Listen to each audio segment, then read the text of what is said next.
Hello, this is a video for the Skoda Fabia Mark II electric window problems. I've repaired my car twice now on different occasions and had different array of faults, so I thought if any of you guys are currently experiencing this problem and I run through you what I've done to mine, then maybe that may help you. That may be what you're experiencing, but hey, I couldn't find any videos like this on YouTube, so I thought I'd put one out there just to share and try and help some of you fellow Skoda owners. Okay, let's get cracking. I've had this car for 2 years, 1.9 diesel, still on 41,000 miles, 57 plate. Mechanically it's sound, but obviously the windows have only been the failure on this really. So let's get started then. So when I bought this, while it was still under warranty at the garage, all of a sudden the passenger side stopped working, and so did the mirror controls. This side worked fine, this one didn't. Took it to the garage under warranty, as you do, and they confirmed that the wiring harness in this part of the door, a couple of wires were reported to have broken. So and they did highlight the fact that it's a poor design. These, you can even feel it now with this door open, the cables are under tension, they're being pulled. So if you imagine the repeated opening and closing, it just shears the cables. But on some occasions it's been known that where the cable passes through and then goes through another metal hole, it's been nicking on the metal and shorting it out and whatever. So as soon as he repaired the wires by lengthening them and soldering and heat shrink joints. So I'm very happy with that. So he's to a degree future proof. So good.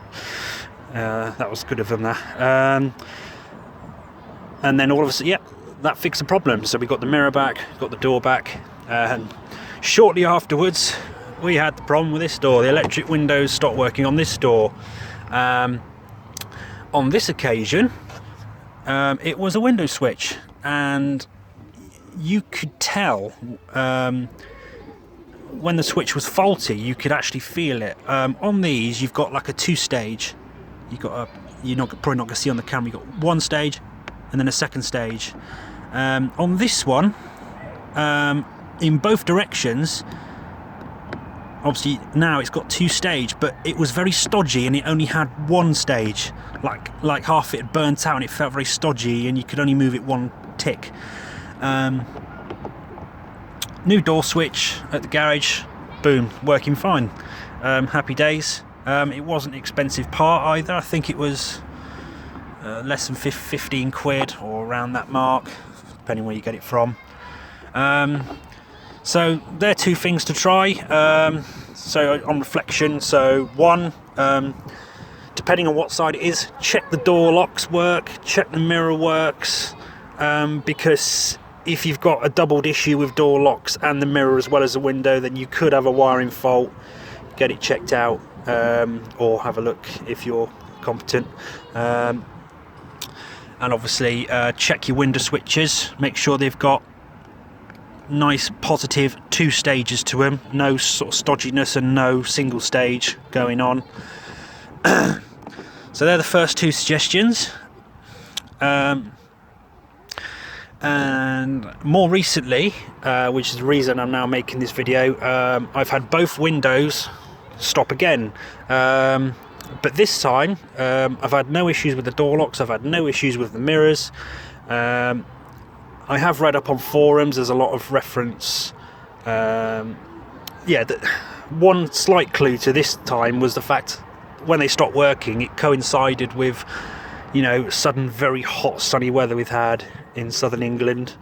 So combined with some threads I've read on forums, that led me to maybe possibly think that we had issues with too much friction in the window runners, which was commonly being mentioned. So that was my task today.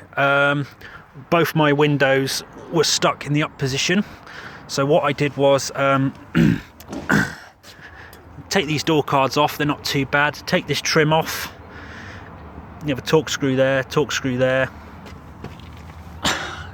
two small ones at the base here, and then the rest is just pull the back out, poppers, and then it unhooks from the top. And then you see the motor mechanism down here, 3 screws hold it to the door. You take the motor assembly off, and then with the plastic sort of shroud on there, I manually turned to get the window glass down, and then I got this stuff, silicone spray. Very impressed. Not the cheapest, this particular one, but I'm very impressed with it.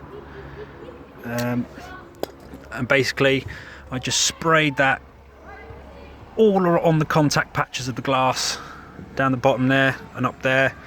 I've done that both sides, and when I've done the spray, I've manually worked the glass up and down by hand, because obviously the motor's still off. Put the motors back on, and this side, I did that side first, worked straight away. Positive action from the motor, window going up and down. Sorry, I had to pause there, my kid was calling me.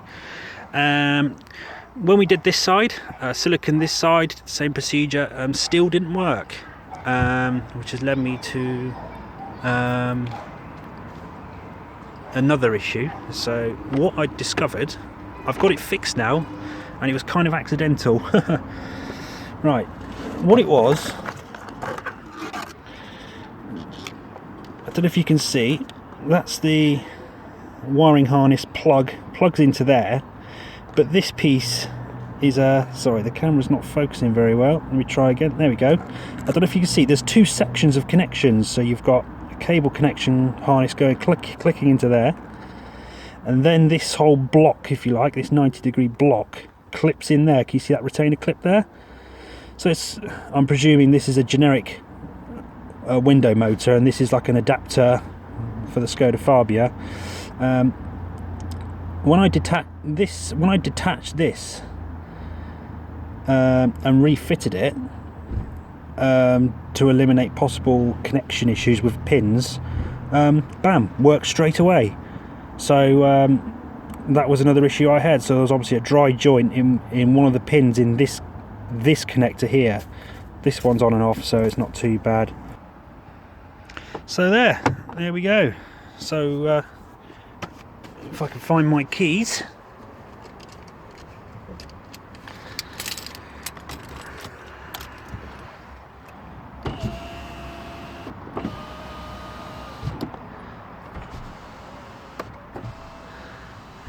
So there, success. So hopefully this may be useful to any of you guys, and take it easy.